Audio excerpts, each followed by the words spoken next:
In the previous class, we have studied about environment, the components of environment, natural environment, biotic and abiotic environment, and also about the food chain.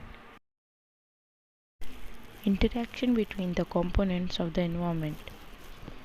How the components of the environment are interacting with each other.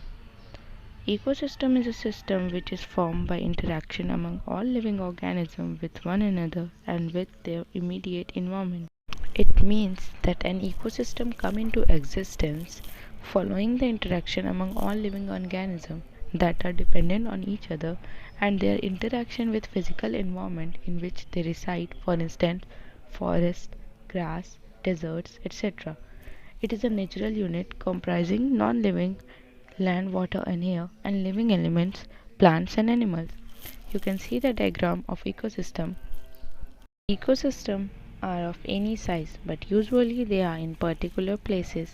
With the help of diagram, you can clearly understood about the concept of ecosystem, how what happen when the interaction between the living organism happen. If we talk about the biosphere, it also contains distinct regions called biomes and aquatic life zones, wherein each zone has its own physical conditions and unique organic composition. Biome means a large ecological community occupying a major habitat such as desert, forest, etc. If we talk about aquatic life zone, a water-based region where different form of living beings survives is called an aquatic life zone. Example, a river. Biosphere is referred as global ecosystem and biomes are referred as regional ecosystem. Why? Because the biotic and abiotic components are not only interrelated but also function in a systematic manner which forms a definite system. That is the reason why the biosphere is referred as global ecosystem and biomes are known as regional ecosystem. There is a constant interaction between living and non-living things which imparts a dynamic character to our environment. Any change in the abiotic environment, it produces a resultant change in the biotic environment, especially in terms of numbers and kinds of species. Living things in turn modify their physical environment to suit them. Human environment. As we already know that environment is a source of all the resources which human beings require in order to prosper and survive. If we talk about early human beings, they lived in harmony with nature, but with the advancement of science and technology, rapid industrialization and spread of agriculture, urbanization and overpopulation resulted.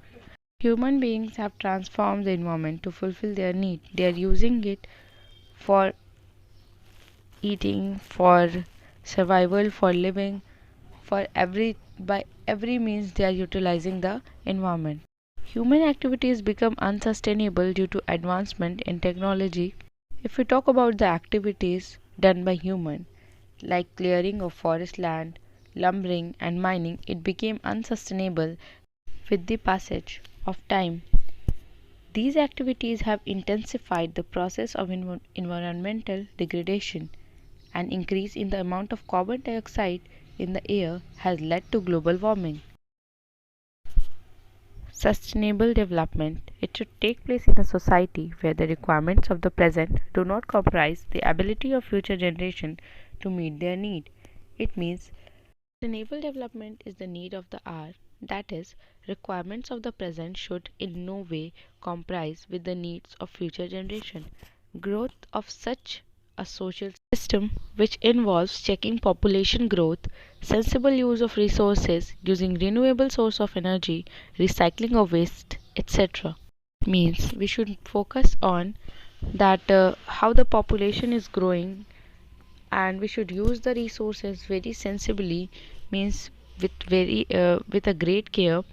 We should use the renewable sources of energy, that means those sources which can be renewed, and we should do the recycling of waste, means whatever things we have made, if we are capable to recycle it and then again make a new product from it, we should follow that procedure. That's all for today's class. Thank you.